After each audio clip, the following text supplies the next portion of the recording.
Hi, this is Debbie. Welcome back to Cheyenne Life. I'm going to show you a little bit of a recipe that I'm having today. Don't know if anyone's ever came across this before. I know that it's becoming more popular now.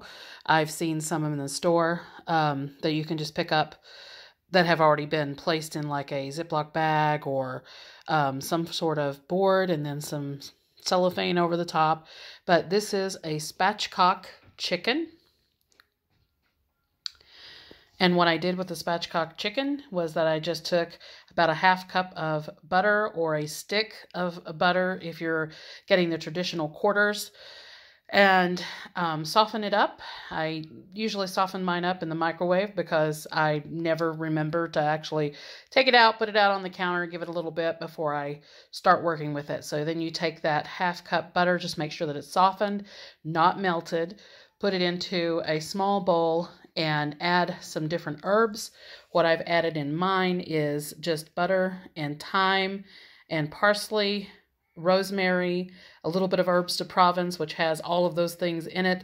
Plus it also has some additional spices, garlic, onion powder, salt, pepper, and a little bit of meat tenderizer because I just want to make sure that this is really tender. And then you just split the back of the chicken on each side of the spine with meat cutters. I have just regular meat shears here.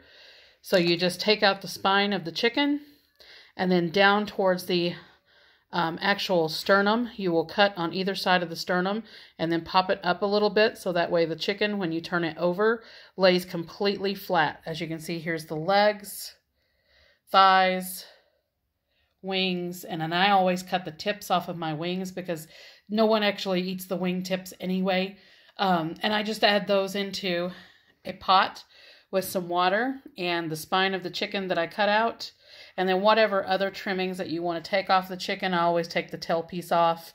And then any additional trimmings like fat, pieces of fat, things like that, I'll take it out and then add it into a pot of water with some more of the herbs de Provence, a carrot, and also a stick of celery. And the celery and the carrot is just to add flavor to the broth. So you don't really have to cut it up really finely or anything like that. You can add some onion if you want to. But I put onion powder and garlic powder in my chicken broth, so I don't have to add any actual pieces of onion or garlic or anything like that. I do put some salt and pepper into my chicken broth. You can do it to taste. And then I just cut a piece of celery in half. I've cut the carrot in half, if you can see it in there. And it's just, like I said, just for flavor. So that's all you have to do. And just salt and pepper to taste. You can see the little bit of fat that I trimmed off of the chicken and just added into the pot. And then you're going to get that to a rolling boil. Put the lid on the top and then cut your heat down to about a 2 or a 1 if you're using an electric stove in the United States. Or just a very low heat setting if you're anywhere else in the world. And just let that basically sit there and simmer for you can simmer it as long as you want to, as long as the fluid is not getting really low. If it does start getting low, then just add some more fluid into the pot. And you can actually do a second batch still using the same chicken. I usually let mine cook for about 4 to 6 hours, and then I'll just put it into some containers and put it in the fridge. Or you can actually go ahead and process it and can it and put it on your shelves for later. If you're going to can it, I would suggest using maybe a teaspoon of lemon juice just to make sure that it preserves it really well into the jars. And I've had no issues keeping jars on my shelves for even 2 years, 3 years. If I'm not using it, but I usually use my chicken broth pretty quickly. So that's what you do to just make the chicken broth. This is the spatchcock chicken. I add in just whole Brussels sprouts, as you can see here. I always get my Brussels sprouts at Sam's Club unless I raise them myself.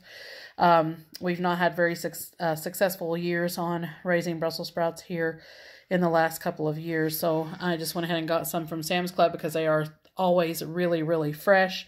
I just trim the pieces off, make sure that they're washed. And then any bad leaves, I peel them off.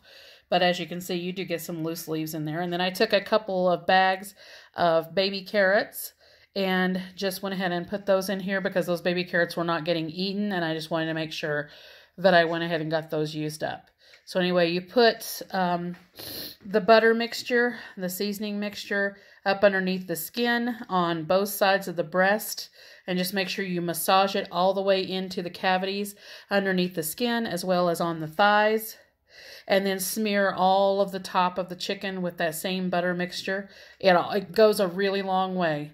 And then on the inside of the cavity where you have cut the spine out, on the other side, I won't flip it right now because obviously it's already settled, but you salt and pepper that, and then I put the meat tenderizer on that on the inside, as well as I put salt and pepper all over the top because we've got all of these vegetables here that will absorb a lot of that salt and pepper, so you want that to disperse evenly out within this. And then I also add a little bit of chicken broth into all of this because it takes a while for the chicken to start melting the butter and getting all those juices in there, and I want to make sure that it doesn't burn on the underside. So that's what you do with that. And you can even add a little bit more olive oil into all of the vegetables and everything. But anyway, again, the butter mixture is just softened butter, a tablespoon of olive oil, all of your mixed spices that you would like. I even add a little bit of nutmeg in my spices. It brings the flavor out so tremendously, so try that. I put about a half teaspoon of ground nutmeg into the mixture, as well as herbs de Provence, about a teaspoon of that, and some additional parsley and thyme, about a teaspoon of each of those. So as you can see over here, I've got all of my herbs that I have dried in my garden from year to year here, and this is all of the herbs that I use in that. You can see my oregano and thyme, and I actually add a little bit of oregano into mine because we like the flavor of it, and my parsley, things like that. So that is spatchcock chicken. You're going to put that in the oven on 350 Fahrenheit. I'm not sure of the conversion to overseas, but I'm sure that you can Google the conversion, but it is 350 Fahrenheit, and I'll leave that in the oven for a couple of hours just to make sure that everything cooks through. We actually like our vegetables a little bit softer because we are Southerners, so at least I am, so we do like our vegetables a little bit softer. And just make sure that your chicken in the center comes out at about 165 degrees in the thickest part of the meat, which is usually the breasts, or deep on the thighs, because sometimes the breast will get done quicker than the thighs. So just make sure you check both places for temperature on the internal of 165, and then it will be done and ready to serve, and you have a whole meal right there in one big pot. So anyway, make sure you like, subscribe, hit the notification bell to get more information on videos that come out, and I will see if I can include a thumbnail picture of this chicken once it is done. Like I said, it takes a couple of hours, and this video will probably be up before that, and I'll also include the recipe in the more section down below. So hope everyone is doing well, and we'll see you in the next one.